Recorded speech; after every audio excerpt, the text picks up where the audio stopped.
کی دنیا۔ علی ایک پرانا ملاح تھا۔ اس کی اپنی کشتی تھی جس میں وہ سامان ایک ملک سے دوسرے ملک لے جاتا تھا۔ یہ اس کا روزگار تھا۔ ایک مرتبہ وہ اپنی کشتی میں سامان لے کر روانہ ہوا تو اس وقت موسم خوشگوار اور صاف تھا۔ آسمان پر سورج چمک رہا تھا، خوشگوار ہوا چل رہی تھی اور فضا میں پرندے اڑ رہے تھے۔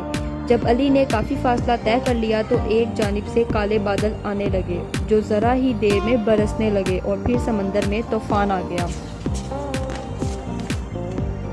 علی کی کشتی ڈوبنے لگی اور اسے سنبھالنے کی بھرپور کوشش کر رہا تھا، لیکن طوفان میں شدت اتنی چلی جا رہی تھی کہ وہ بالآخر کچھ خطرناک موجوں نے ان کی کشتی کو زور سے اچھال دیا۔ وہ کشتی کے سمیت ساحل پر آ گرا، کشتی ٹوٹ گئی اور وہ بے ہوش ہو گیا۔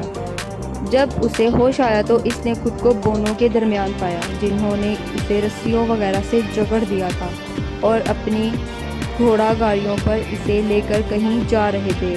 وہ پھر لوگ ایک جگہ رک گئے۔ بونوں نے دیکھ لیا تھا کہ علی ہوش میں آ چکا ہے۔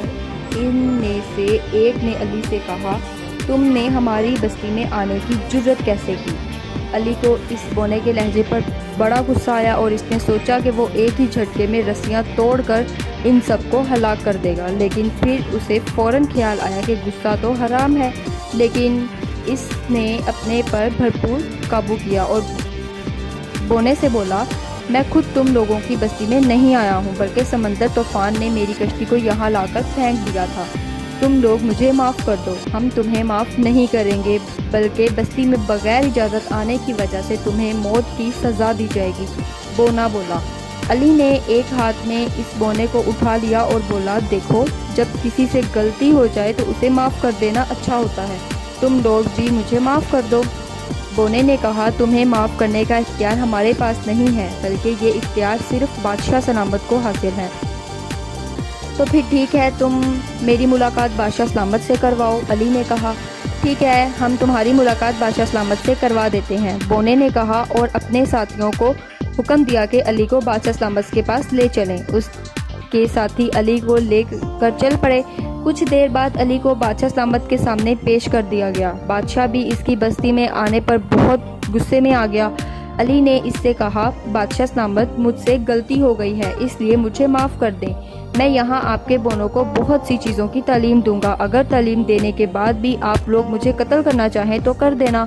بادشاہ نے اس سے کہا، ٹھیک ہے، ہم تمہیں موقع دیتے ہیں، تم ہمارے بونوں کو تعلیم دو۔ علی نے اس روز سے بونوں کو مختلف علوم کی تعلیم دینا شروع کر دی۔ خاص طور پر اس نے انہیں صبر، برداشت، نظم و ضبط کی تعلیم دی۔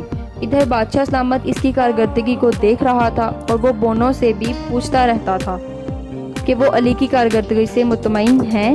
سارے بونے علی کی بہت تعریف کرتے تھے۔ آہستہ آہستہ علی نے ان بونوں میں سے تمام غلط رسموں باتوں کو ختم کر دیا۔ اس نے انہیں بتایا کہ کس طرح دوسروں کے ساتھ نیکی اور بھلائی کرنی چاہیے۔ اس کے علاوہ اس نے ان سے کہا کہ ترقی کے لیے سائنس، ٹیکنالوجی، ریاضی اور دیگر اس طرح کی علوم سکھانا ضروری ہے۔ کچھ ہی عرصے میں انہوں نے بہت سے علوم سکھائے اور بونوں نے بہت ترقی بھی کر لی۔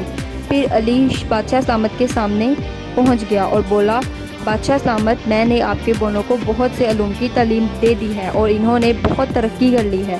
اب آپ میرے لیے کیا فیصلہ کرتے ہیں؟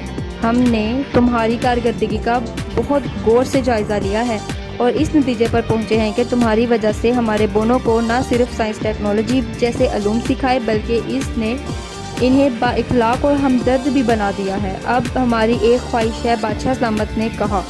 وہ کیا خواہش ہے؟ علی نے پوچھا۔ وہ یہ ہے کہ ہم سب کو تم سے محبت ہو گئی ہے اور ہماری خواہش ہے کہ تم ہمارے پاس ہی رہو۔